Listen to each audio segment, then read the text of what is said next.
talagang siguro political will. Kasi ano yun, pag smart city, it's a multi-year thing. Yes. Parang kailangan itong first step is ganito. Second step, ganyan. So parang kailangan talaga na, alam mo yun, nagtatranscend beyond administrations. Kasi usually pag plan ng administration to, smart city. Tapos nagkapalit lang ng official, wala na, pabayaan. Tingnan mo sinasabing parang may mga cities na nagtatry ng ganito. Mamaya may upcoming ganito. So mamaya pagkaiba na yung term, ibang term na hindi na gumagana kasi hindi na natutuloy. So, hindi na binabayaran yung subscription kay provider. Diba?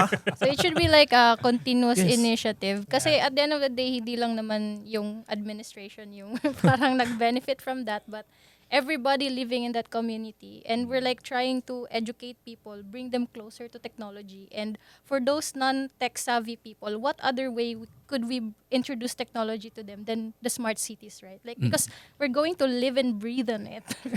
So, yeah.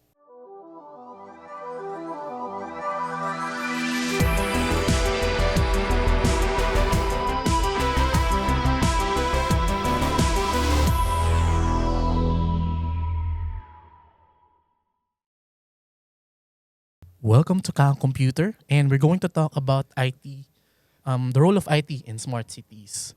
So I guess it's better if we define muna, ano ba yung smart cities? Oh, well, sa akin, in a simplest sense, meron kang smartphone, may smart device ka, di ba? So you got some level of intelligence within, confined to a device. Pero pag sinabi mo smart city, you expand that application of technology, of intelligence in a broader scale. Like in an area, in a community, gano'n.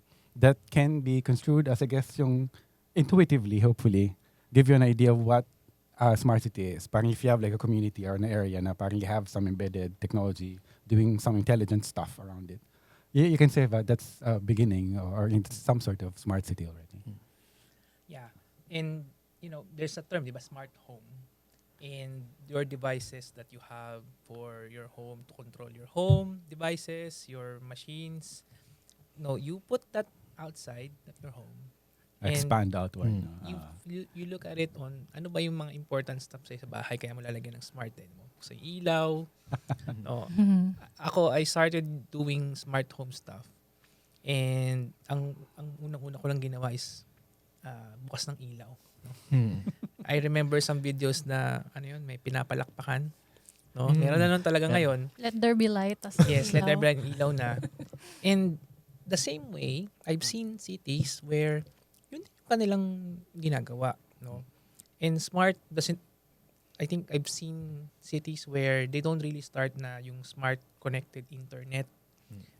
For them, smart city could start as like yung automatic na nagbubukas yung ilaw kapag alas 6 na because of solar siguro yung setup nila. So for me, the basic unit of the society, family. So, smart home yung nakadikit doon. So, next, yung city. You imagine ano yung counterparts ng smart home. I think that's the way I would capture para saan or ano yung ginagawa ng smart cities. Okay.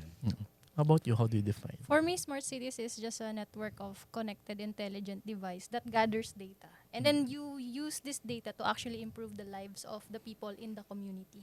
Wow. Kasi we have we're, like for example, we're collecting traffic data, right? And how do we optimize our traffic systems? That would definitely improve the lives of the people living in that community. So, yeah, that's a smart city. Okay, para sa akin naman, parang ganun din. Pero more of parang how do you augment yung lalo sa cities, processes in the city with technology. Parang ganun. Okay, so ano ba yung mga, speaking of technology, ano ba yung usual technologies na ginagamit for smart cities? Well, okay, I guess I'll go first again. The technologies that we have now already is something that we use. I've actually worked in a smart city project with Monash University and the Monash Smart City under the Australian Agency of Energy. It's just, you have yung IoT, embedded devices, embedded Linux devices, GPS for communication, and then GSM pala for establishing your mobile network data, and then you get the cloud for data collection and ingestion and then processing. So I'd say you can realize yung smart city or any form of it with the existing technology that we have. Cloud, you got yung embedded devices. You got your mobile phones even. So nothing really groundbreaking or special. We already have that, and a lot of yung parang academic and industry partnership research around it just utilizes what we have. Yeah, I'll continue with the ilaw, no, the smart home thing, because I've seen a lot of municipalities where their main issue is to automate the lighting across the board. Kasi you would be surprised na they actually have someone hired on full-time basis para lang buksan yung ilaw ng poste ng street A, B, ng JP Rizal Street. No? Nako, lahat ng Pilipinas may JP Rizal Street. They have to do that. And you might think na, okay, automation lang pala. Yes, no, and still they want to really make it smart. Ganun yung tingin ng iba.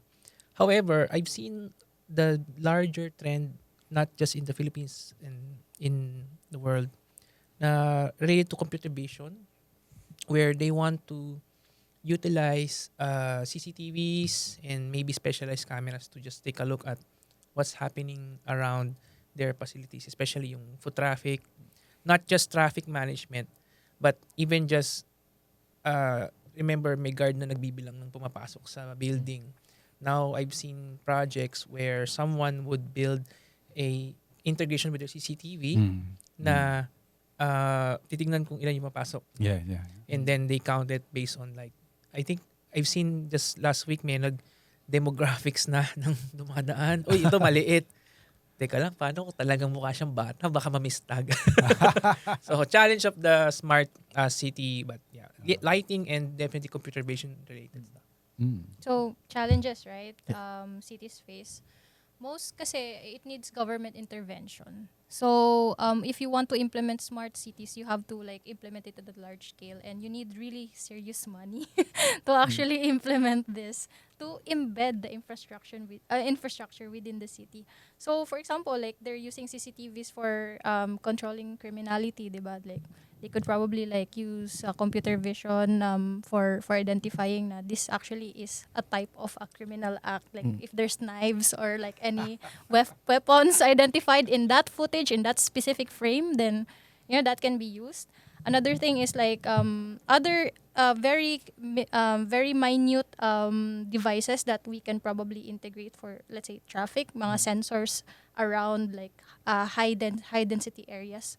So I would say that apart from the normal hardware wear and tear, we would also mention the budget that is needed to implement this, as well as how we would like get the support of the government to actually push for these initiatives.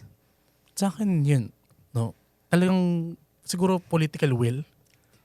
Kasi pag smart city, it's a multi-year thing. Yes. Parang kailangan itong first step is ganito. Second step, ganyan. So parang kailangan talaga na, alam mo yun, nagtatranscend beyond administrations. Kasi usually pag plan ng administration to, smart city. Tapos nagkapalit lang ng official, wala na. Pabayaan. Tingnan mo sinasabi nga parang may mga cities na nagtatry ng ganito. Mamaya may upcoming ganito. So mamaya pagkaiba na yung term, ibang term na hindi na gumagana kasi hindi na natutuloy. So, hindi na binabayaran yung subscription ng provider. Diba? So it should be like a continuous Yes. initiative. Kasi at the end of the day, hindi lang naman yung administration yung parang nag-benefit from that, but everybody living in that community. And we're like trying to educate people, bring them closer to technology. And for those non-tech savvy people, what other way could we introduce technology to them than the smart cities, right? Like because we're going to live and breathe on it. So yeah. Okay, like what are other challenges na you've seen? So challenges, yeah. I mean, malaki talaga yung logistical and capital challenges. Pero yun nga, if you think about yung aspect of yung change in the lens of, say, people, processes, and technology, basta technology is one. Yung process then, malaking change yun. It will alter how, anyone who's part of a community within na embedded yung smart city will change the way they work on things. And then there's also certain hesitation, especially if you go with yung mga CCTV base, yung mga privacy concerns and all that. it's a very sort of shaky area. And I think we touched upon this in the previous episodes. Malaki yung challenges din really in really parang convincing changes, especially to people, especially when you veer towards something that they're not really used to or maybe uncomfortable with. And yes, regulatory and privacy concerns. So parang what if yung sinabi mo na parang hindi siya pala kutsilyo pero something to trigger something. So across the board, but when you mentioned about leadership, executive support, political will, that is really a strong parang supporter, and I think everything would follow through, whether technological or process challenges, so long as andun yung will. But yeah, and that's just me saying in broad strokes what are the challenges. Yes, please visit our website at tutorialstudio.com. We provide free courses for AWS and, of course, premium resources for certification exams for AWS, Azure, Kubernetes, and GCP.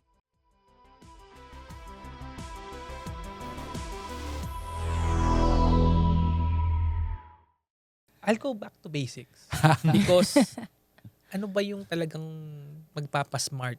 And I think yung internet. I think a lot of our public facilities and public sector government locations, hindi pa nga sila naka-internet minsan, no?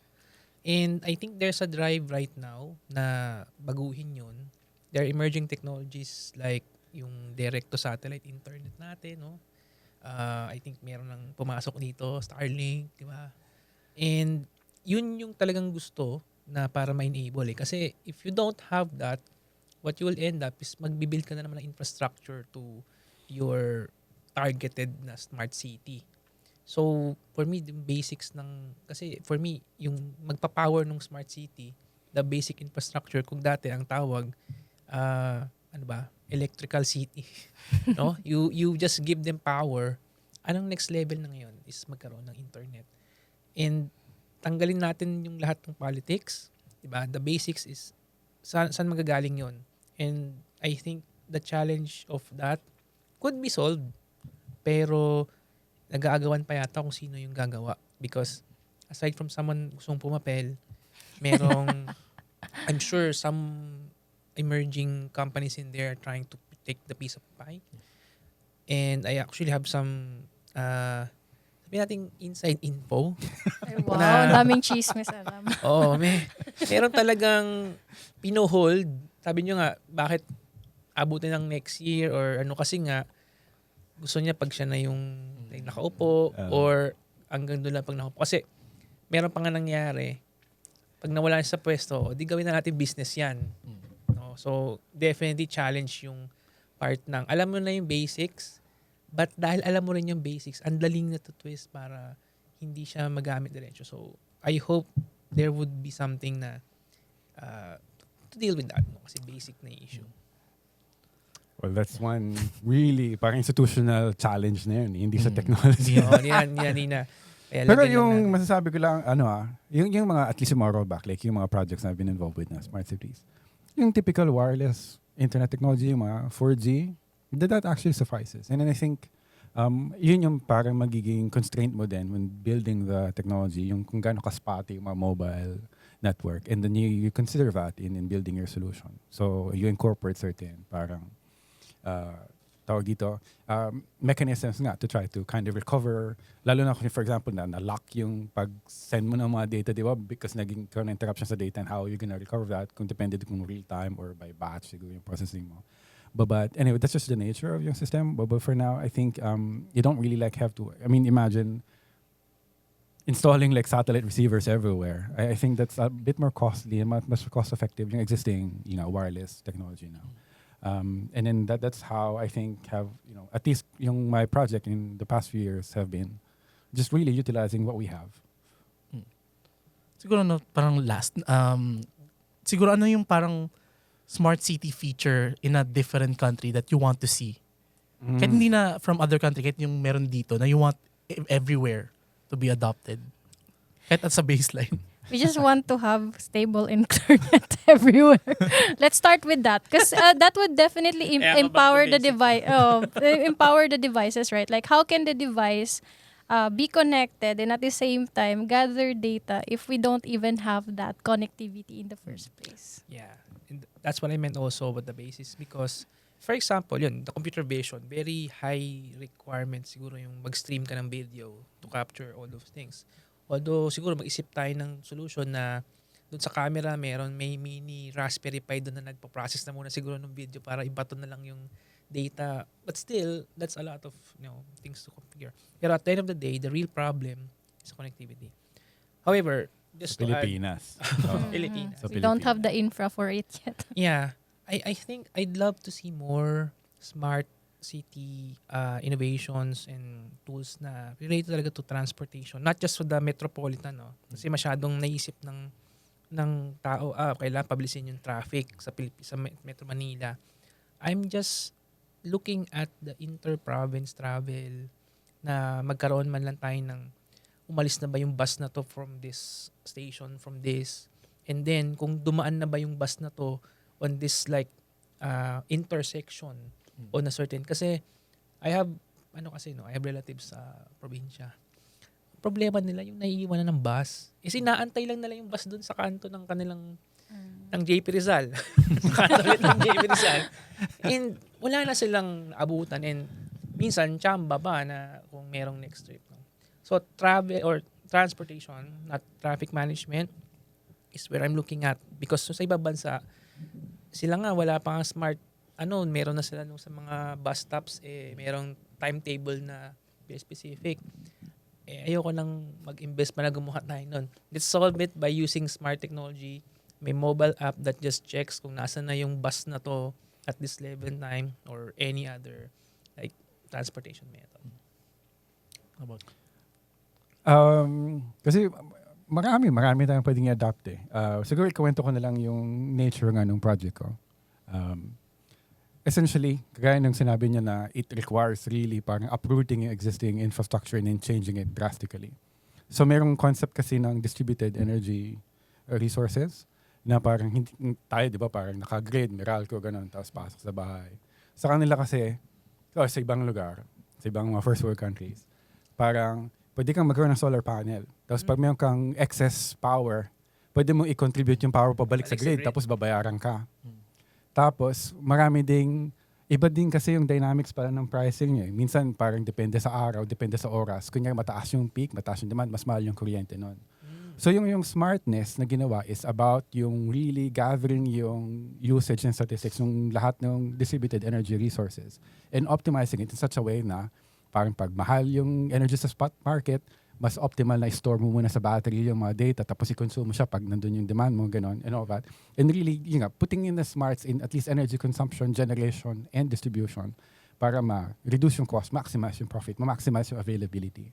And that's just like yung looking at, say, one particular problem na pwedeng medyo hindi pa relevant sa atin now. Pero if you look at yung traffic, and then you can kind of like see starting off with really understanding ano ba yung nature nito. Sabihin natin, ano ba yung nature, paano ba yung dynamics ng traffic, and then anong kind of instrumentation you can fit in to parang i-elevate yung visibility, magkaroon ka ng actual parang empirical data kung ano ba yung nangyari, and then put the intelligence behind it. Put some processing, whatever you call it, data science or AML, but all these things together, parang, first off, dapat, andun yung connectivity, andun yung pagpasok ng data, and then you can have yung solutions around the data that you gather empirically from yung particular target area na gusto mo i-roll out.